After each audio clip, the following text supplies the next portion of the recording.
بسم الله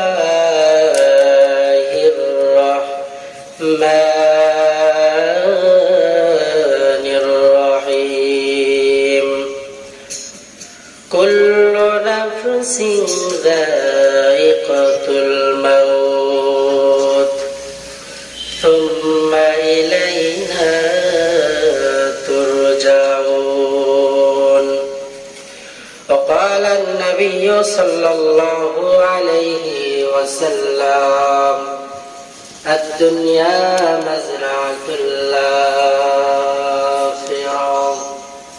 أو كما قال النبي عليه الصلاة والسلام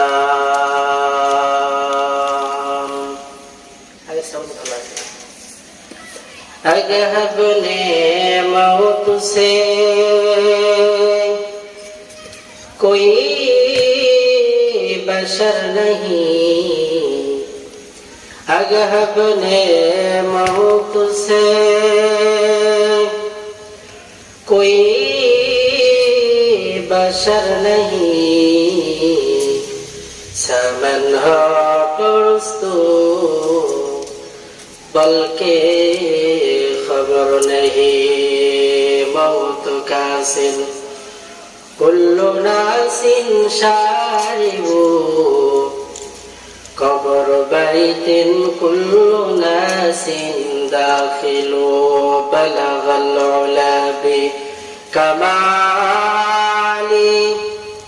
कशफत दुजा बि जमाली हसनत जमिया खिसालिही सल्लु अलैहि वालिहि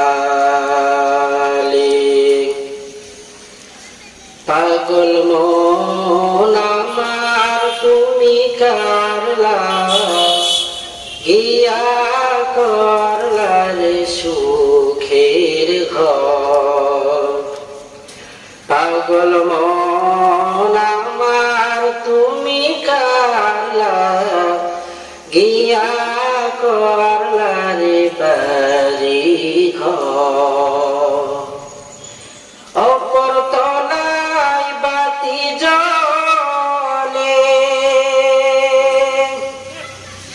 অপর তলায় বাতি জ্বলে নিচু তলাতে অন্ধকার তুমি কারলা গিয়া করলা রে সুখের ঘর পাগল মন আমার তুমি কারলা গিয়া করলা রে বাড়ি ঘর ডানে বামে দেখো হে মন ছোট বড় মৃত্যু বড় তওবা করে হও যে খাঁটি তওবা করে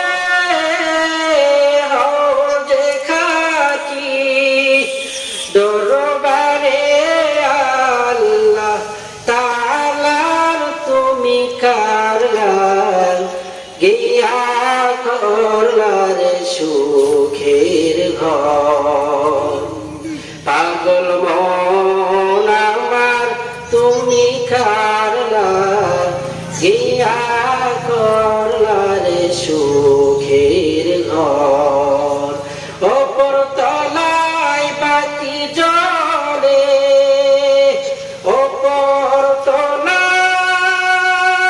তলায় বাতি জ্বলে নিচু তলাতে অন্ধকার তুমি কারলা গিয়া করলা রে সুখের ঘর পাগল মন আমার তুমি কারলা গিয়া করলা রে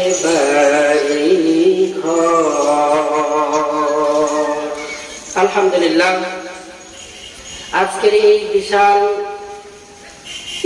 সব সভায় সম্মানিত সভাপতি, প্রধান অতিথি, বিশেষ অতিথিবৃন্দ, আজকের এই মাহফিল ক্লান্ত পরিশ্রম করে যারাই সাজিয়েছেন, আল্লাহ পাক সকলের সকল শ্রমকে জান্নাতের বিনিময়ে কবুল করেন, সকলেই বলে আমিন।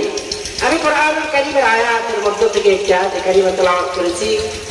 নবী করিম সাল্লাল্লাহু আলাইহি ওয়াসাল্লামের হাদিসের মধ্য থেকে হাদিস পাঠ করেছি। তেলাওয়াতকৃত আয়াত ও হাদিসকে সামনে নিয়ে সবাইয়ের সংক্ষিপ্ত পরিসরে কিছু কথা বলার চেষ্টা করব ইনশাআল্লাহ। যে আয়াত কারিমা তেলাওয়াত করেছি, আয়াতে আল্লাহ পাক বর্ণনা করেন, কুল্লু নাফসিন যায়িকাতুল মাউত সুম্মা ইলাইনা তুরজাউন।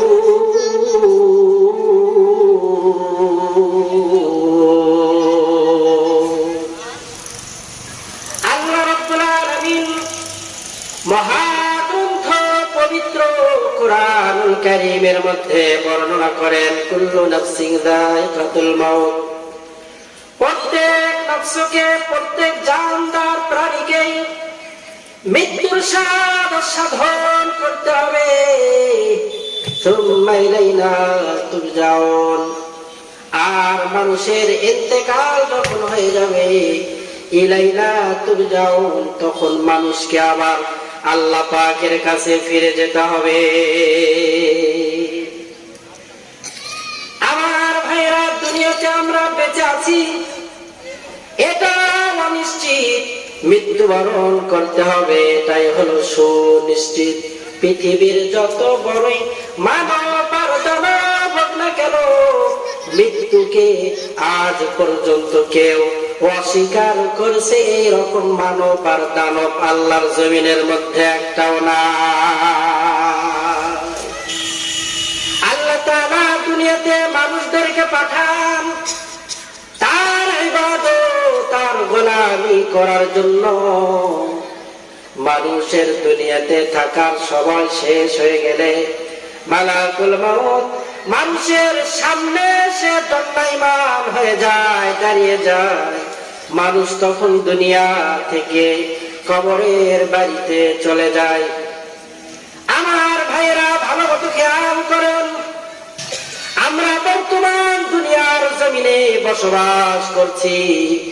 একটা সময় আল্লাহ তাআলা আমাদেরকে আলমে আরওয়াহতে রেখেছিলেন। এরপরে আমার আল্লাহ তাআলা সেখান থেকে আমার বাবা পৃষ্ঠ দেশে আল্লাহ তাআলা পাঠিয়ে দিলেন, আর ঘোষণা করে দিলেন, ও আমার বান্দারা, আমি আল্লাহ তাআলার নিয়ামতের শুকর করো, আমি আল্লাহ তাআলার নিয়ামতের শুকর আদায় করো না।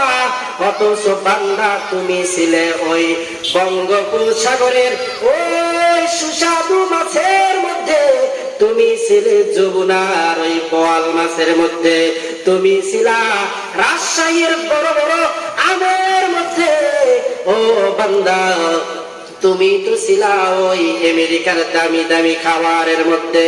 ও বান্দা, তুমি তো ছিলা ওই কাশ্মীরের বড় বড় বেদেনা ও আনারের মধ্যে, তুমি তো ছিলা বগুড়ার দইয়ের মধ্যে। ও বান্দা, তুমি ছিলা ওই নাটোরের কাঁচা গঙ্গার মধ্যে। ও বান্দা, তুমি ছিলা এইরকম ভাবে ওই দামি দামি খাবারের মধ্যে। বান্দা, তুমি তো ছিলা ওই চমচমের মধ্যে। আমি আল্লাহ তাআলা তোমার বাবাকে সব নিয়ামতগুলো খাওয়াইয়া আমি রব তোমার বাবার পৃষ্ঠ দেশে দিলাম। সেখান থেকে তোমার বাবার মায়ের মিলনের মাধ্যমে আমি আল্লাহ তাআলা তোমার মায়ের গর্ভে তোমাকে পাঠালাম। ও বান্দা, তুমি কি জানো, 10 মাস 10 দিন আমি রব তোমাকে তোমার মায়ের গর্ভে খাওয়াইছি। ও বান্দা, তোমার মায়ের গর্ভ থেকে তুমি দুনিয়ার জমিনে আসতো। এই দুনিয়ার জমিন থেকে একদিন তোমাকে আমাকে বিদায় নিতে হবে। মালাকুল মউত সামনে এসে দাঁড়িয়ে যাবে, সবার সব ব্যস্ততা ওই সময় শেষ হয়ে যাবে। আমার আপনার ভেতর থেকে জানটা নিয়ে মালাকুল মউত উড়াল দিবে। এরপরে কবরের বাড়ির দিকে আমি আপনি চলে যাইতে থাকবো। আবার এই কবরের বাড়িতে থাকার সময় শেষ হয়ে গেলে আল্লাহ রাব্বুল আলামিন আমাদেরকে এই কবরের বাড়ি থেকে আবার ওই হাসরের ময়দানে উঠাবে। আবার আপনার ইন্তেকাল হবে, মৃত্যু হবে। সঙ্গে সঙ্গে আমার আপনার কাছের মানুষগুলো ওই মাটির কবরের ভিতরে রেখে আসবে। কথা বলেন ঠিক কিনা? একদিন মাটির ভিতরে হবে ঘরে মন আমার, কেন বাঁধো দালান ঘর, এ মন আমার কেন বাঁধো দালান ঘর। পাখি পাখি উড়ে যাবে পিঞ্জর ছেড়ে, ধরা তুমি সবই রবে, তুমি যাবে চলে।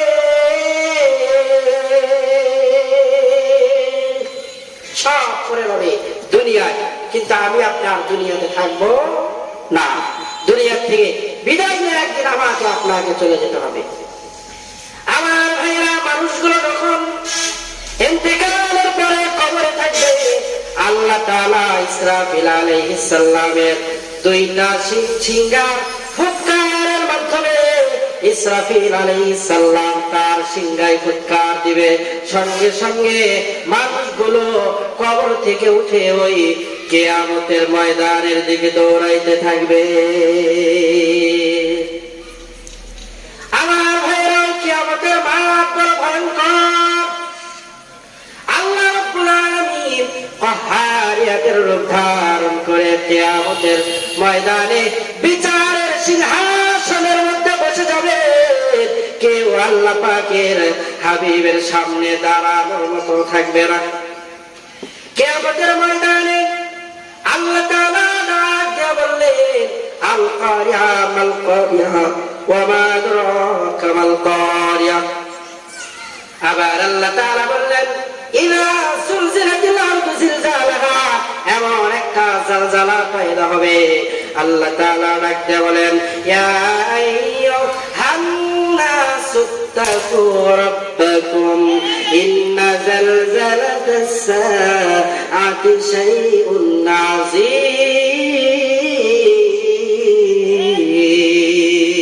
আযীম। ও মানুষ,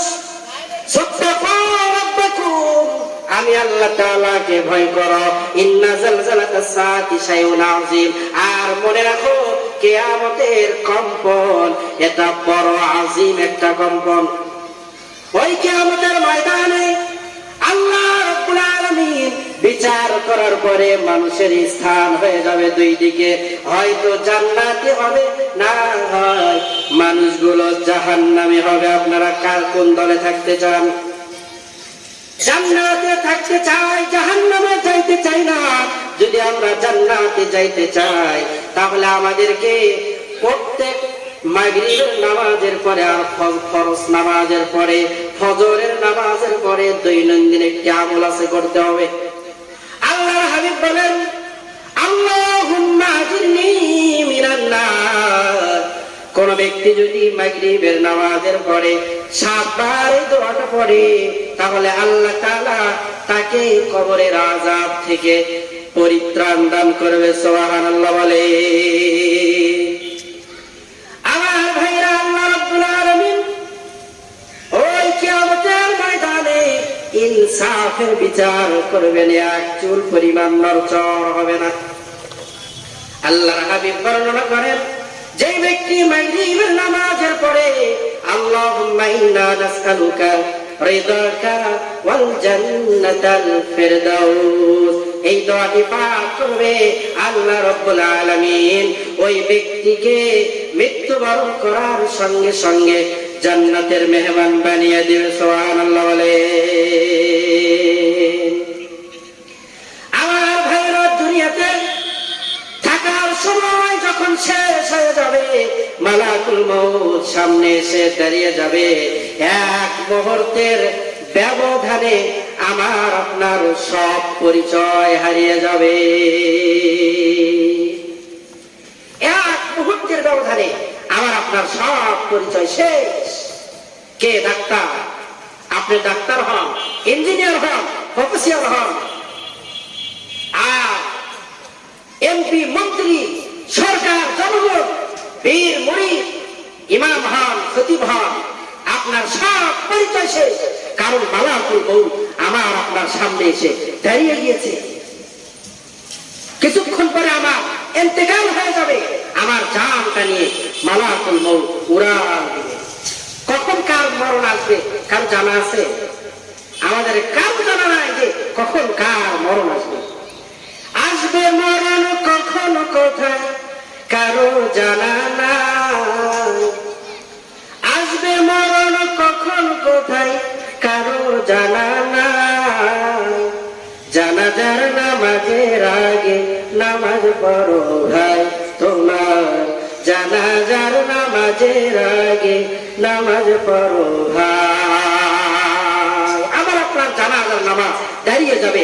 আজকের অবস্থাটা এতটাই ভিন্ন যে এতদিন আপনি ইমাম সাহেবের পিছনে নামাজ আদায় করতেন, ইমামের পিছনের লোক ছিলেন। আজকে আমার আপনার অবস্থাটা এতই করুণ, আজকে আমার আপনার অবস্থাটা এতটাই জটিল কঠিন যে আজকে আপনি ইমাম সাহেবের সামনে, ইমাম সাহেবের সামনে, ইমাম সাহেবের সম্মুখে ওই খাটিয়ার মধ্যে শোয়া, ওই সময় আমার আপনার জন্য সফল কাম হবে যদি আমি আপনি দুনিয়াতে বেঁচে থাকতে ইমাম সাহেবের পিছনের কাতারের লোক হই।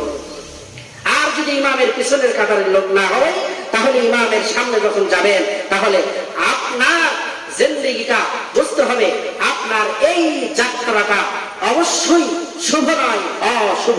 কারণ আপনি দুনিয়াতে ইমামের পিছনের লোক ছিলেন না, আপনি নামাজি ছিলেন না। নামাজের আজান হয়ে যায়, আজকে আমাদের কানের মধ্যে নামাজের আজানের আওয়াজ ঢোকে, কিন্তু আমাদের কানে আজানের আওয়াজ ঢোকার পরে আমরা মসজিদ মুখী হই না। জোহরের নামাজের আজান আমার আপনার কানে ঢোকে, আসরের আজান ঢোকে, মাগরিবের আজান ঢোকে, এশারের আজান ঢোকে, কিন্তু আমি আপনি নিজেকে মসজিদ মুখী করতে পারি না। কথা বলেন ঠিক কিনা? নামাজ আদায় করতে হবে। আল্লাহ পাকের হাবিব উম্মতের জন্য কান্না করেছে আর বলেছে, উম্মত নামাজ আদায় করো, নামাজ আদায় করো, নামাজ। আল্লাহ পাকের হাবিবের শেষ কথা ছিল আসসালাত, আসসালাত। উম্মত নামাজ আদায় করো। এজন্য বলি, আজান শুনে থাকো যারা বিছানা, তাদের জন্য কান্দেন নবী মদিনায়, তাদের জন্য কান্দেন নবী মদিনায়। ওই নবীর জন্য কি মায়া লাগে না, হাইরে উম্মত নামাজ কেনে পড়ো না, হাইরে মানুষ নামাজ কেনে পড়ো না। আমাদেরকে নামাজি হতে হবে। যদি আমরা নামাজি না হই, তাহলে আল্লাহ পাকের আদালতে হিসাব তো আমার আপনার জন্য সহজ হবে না। কিয়ামতের ময়দানে আল্লাহ পাকের হাবিব বলেন, আউয়ালু মা ইউহাসাব বিহিল আবদু ইয়াউমাল কিয়ামাতি আস-সালাহ। কিয়ামতের ময়দানে মানুষের থেকে নামাজের হিসাব সর্বপ্রথম নেওয়া হবে। যদি কোনো ব্যক্তি নামাজের হিসাবে পাস করে, ভিন্ন আমলের হিসাব নেওয়া হবে। আর যদি নামাজের হিসাবে ফেল করে, তাহলে তার থেকে ভিন্ন আর কোনো আমলের হিসাব নেওয়া হবে না। তার কবরটা হয়ে যাবে জাহান্নামের আগুনের গর্ত। এজন্য আমাকে আপনাকে নামাজ হতে হবে। মৃত্যুর আগে কখন কার মৃত্যু হবে জানা নেই। মালাকুল মউত সামনে এসে দাঁড়িয়ে যাবে। এক মুহূর্তের ব্যবধানে শেষ হয়ে যাবে, সব নাম শেষ, সব খ্যাতি শেষ, সব মান মর্যাদা সব মাটির সঙ্গে ধূলিসাৎ হয়ে যাবে। কে ডাক্তার, কে ইঞ্জিনিয়ার, কে সরকার, কে জনগণ, কে ইমাম, কে খতিব, কে পীর, কে মুরিদ, সবার সব পরিচয় হারিয়ে যাবে। এখন আমার পরিচয় হলো আমি লাশ, কারণ আমার মধ্যে প্রাণ পাখি নেই। কি নেই? আমার মধ্যে প্রাণ পাখি নেই। এখন আমার আপনার নাম হয়ে যাবে লাশ। একদিন আমার নাম হবে লাশ, একদিন আমার নাম হবে লাশ। নিচে মাটির বিছানা, ওপরেতে বাস, নিচে মাটির বিছানা, ওপরেতে বাস। যেদিন আমি হব লাশ, যেদিন আমি হব লাশ, একদিন আমার নাম হবে লাশ, একদিন আমার নাম হবে লাশ। হবে কিনা? জানটা নিয়ে মালাকুল মউত উড়াল দেওয়ার সঙ্গে সঙ্গে আমার আপনার নাম দাঁড়িয়ে যাবে। আপনি লাশ, আমি লাশ। যেই সন্তান, যেই বিবাহ বাচ্চার জন্য আপনি এত কিছু করলেন, নিজের জীবনটাকে শেষ করে দিলেন খাটতে খাটতে, সকাল থেকে সন্ধ্যা পর্যন্ত নিজের ঘাম ঝরিয়ে টাকা উপার্জন করে যেই সন্তান, যেই বিবি, যেই নাতিদের জন্য আপনি সঞ্চয় করে গেলেন, আপনার ইন্তেকাল হয়ে যাওয়ার সঙ্গে সঙ্গে আপনার সন্তান বলবে যে আমার বাবারে তাড়াতাড়ি ঘর থেকে বাহির করো, কারণ আমার সন্তান তার দাদারে দেখে বড় ভয় পায়। কথা বলেন ঠিক কিনা? কার জন্য কি করলেন? জানটা বের হয়ে যাওয়ার সঙ্গে সঙ্গে যাদেরকে আপন মনে করছিলেন তারা সবাই এখন পর। আমার ভাইয়েরা, আপন মানুষগুলোই মসজিদের দিকে দৌড় মারবে, আর ইমাম সাহেবকে বলবো, ইমাম সাহেব আমার বাবা ইন্তেকাল করছে, আমার বাবার নামটা ওই মাইকে এলান করে দেন। আমার আপনার অবস্থাটা বড় খারাপ, কারণ আমার সন্তান, আমার মৃত্যুর খবর ওই মাইকে জনগণের মধ্যে, এই পুরা গ্রামের মধ্যে ছড়ায় দিচ্ছে। কথা বলেন ঠিক কিনা? একদিন তোমারি নাম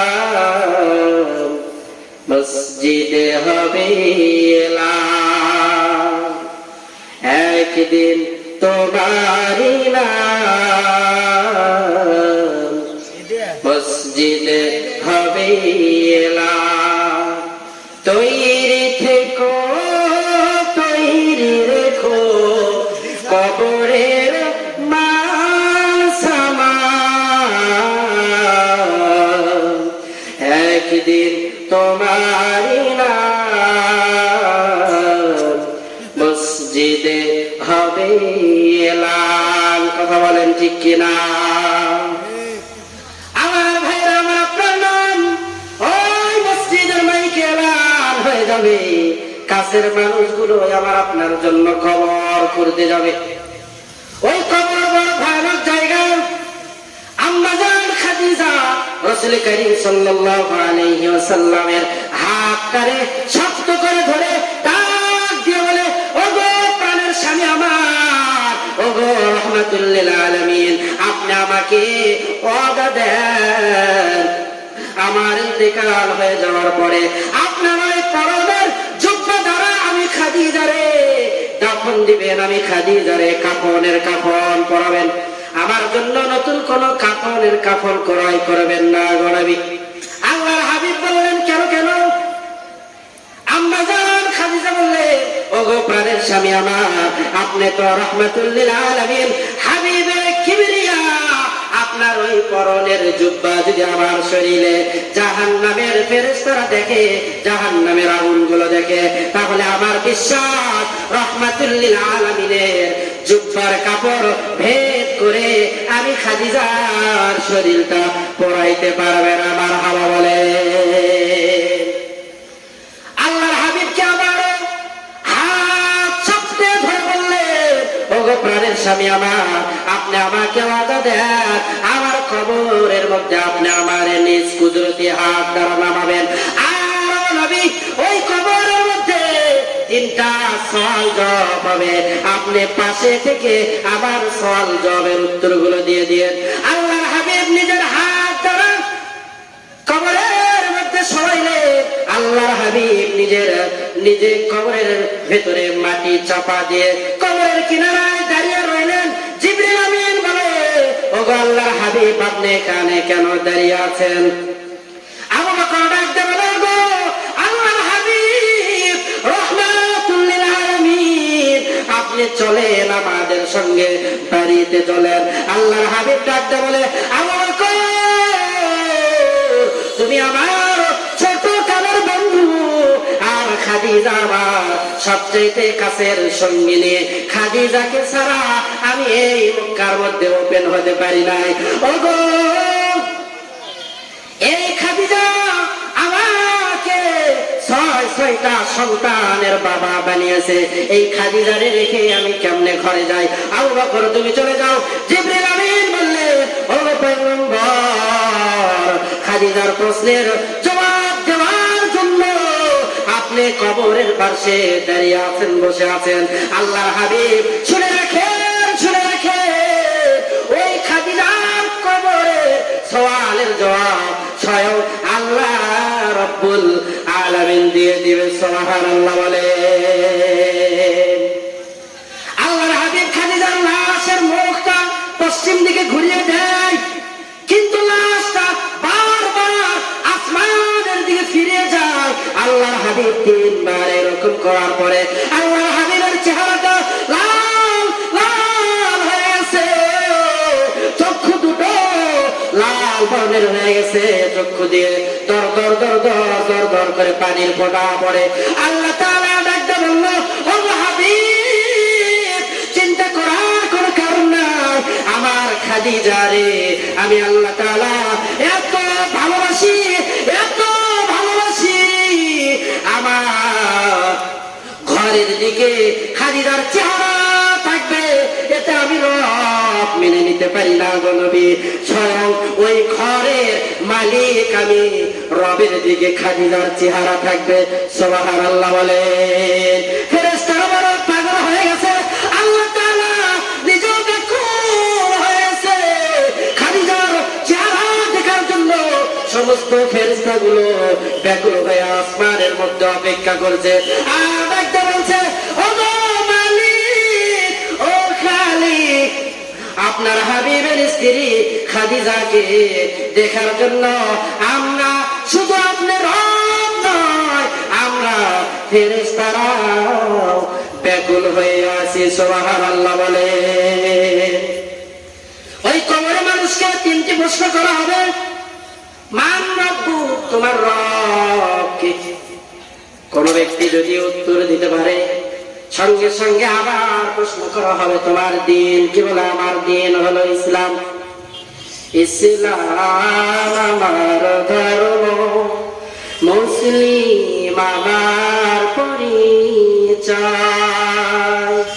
আল্লাহ আমার প্রভু, আমার নাহি নাহি ভয়, আমার কিসের সংখ্যা, কোরআন আমার ডঙ্কা, ইসলাম আমার ধর্ম, মুসলিম আমার পরিচয়। কথা বলেন ঠিক কিনা?